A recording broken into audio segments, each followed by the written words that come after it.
രാവിലെ ഉറക്കം എണീറ്റപ്പോ തന്നെ അമ്മ നല്ല അടിപൊളി ചായ ഉണ്ടാക്കി തന്നില്ല, കടയിൽ പോയി മേടിച്ചു കൊണ്ട് തന്നു കേട്ടോ. 10 മണിയായപ്പോ ദോശയും സാമ്പാറും ചമ്മന്തിയും കഴിക്കാൻ കിട്ടി.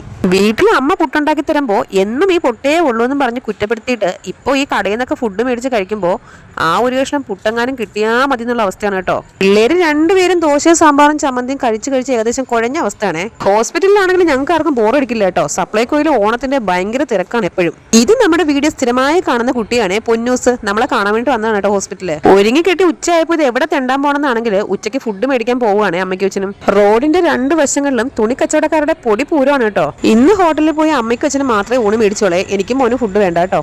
തിരിച്ചു വരുന്ന വഴിക്ക് പച്ചക്കറി കടകളിലൊക്കെ ആൾക്കാരെ തട്ടിയിട്ട് നടക്കാൻ വയ്യാത്ത അവസ്ഥ. ഞാൻ പിന്നെ അവിടുന്ന് നേരെ ബിസ്മിയിലേക്ക് പോയായിരുന്നു കേട്ടോ. ഉരുക്ക് വെളിച്ചെണ്ണ മേടിക്കാൻ പോയതാണ്. പിന്നെ അവിടുന്ന് എന്നെ പിള്ളേർക്ക് കഴിക്കാൻ മുന്തിരിങ്ങയും അച്ഛന് കഴിക്കാൻ ആപ്പിളും മേടിച്ചു കേട്ടോ. ബിസ്മിയിലൊക്കെ പോയിട്ട് തിരിച്ച് നടന്ന് ഹോസ്പിറ്റലിലേക്ക് വരുന്ന വഴിക്ക് മോന് വിശക്കുന്നു പറഞ്ഞപ്പോൾ പിന്നെ കടയിൽ കയറിയിട്ട് 2 കഷ്ണം കേക്ക് മേടിച്ചായിരുന്നു കേട്ടോ.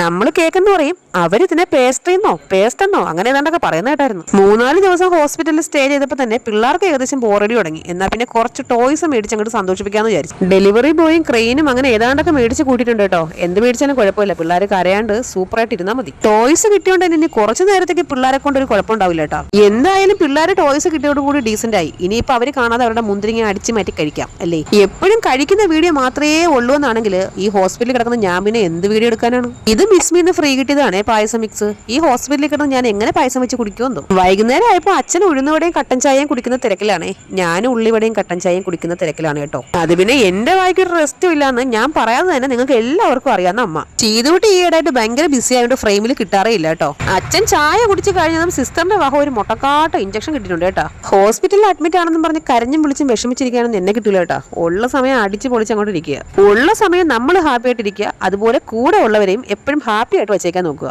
രാത്രി 9 മണിയായപ്പോൾ ഞങ്ങൾ എല്ലാവരും കൂടി ഒന്ന് പുറത്തേക്ക് പോവാന്ന് വിചാരിച്ചു കേട്ടോ. അച്ഛനില്ല കേട്ടോ. സ്വാഭാവികമായിട്ടും ഞങ്ങൾ കുടുംബത്തോടെ പോയാൽ എവിടെയാണ് ചെന്ന് നിൽക്കാറുള്ളത് അവിടെ തന്നെ ഇന്നും ചെന്ന് നിന്നിട്ടുണ്ടേ. എന്നും ഫുഡ് രാത്രി പാഴ്സലല്ലേ മേടിക്കുന്നത്, എന്നാ പിന്നെ ഇന്ന് കഴിച്ചിട്ട് അച്ഛന് പാഴ്സൽ മേടിക്കാന്ന് വിചാരിച്ചു. ഫുഡിന് പ്രത്യേകിച്ച് ഒരു മാറ്റവും ഇല്ല കേട്ടോ. എന്നും രാവിലെയും രാത്രിയും കഴിക്കുന്നത് പോലെ തന്നെ ദോശയും സാമ്പാറും ചമ്മന്തിയും. പിന്നെ ഇന്നൊരു പ്രത്യേകത ഉള്ളത് എന്താന്ന് വെച്ചാൽ കൂടെ കഴിക്കാൻ നല്ല ചൂട് ഓംലെറ്റും ഉണ്ട്, കുരുമുളക് ഇട്ടത്. അപ്പൊ നമ്മുടെ ചാനൽ എല്ലാവരും സബ്സ്ക്രൈബ് ചെയ്ത് സഹായിക്കണേ.